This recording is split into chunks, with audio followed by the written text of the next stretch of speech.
This is an alleged purse snatcher running from police near Houston, Texas Wednesday. They got him.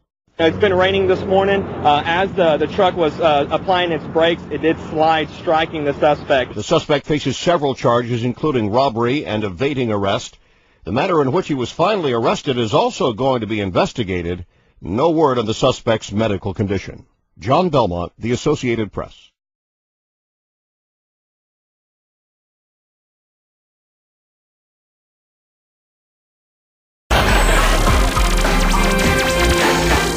Mag ik eens vragen, wat was uw precieze snelheid? 40, 45, zoiets.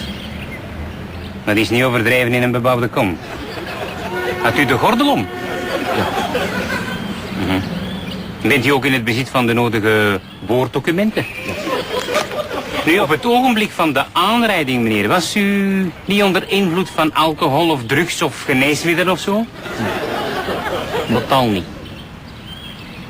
Ja, dan kan ik maar één ding zeggen en dat is... dat het me vreselijk spijt, maar ik had u niet zien komen.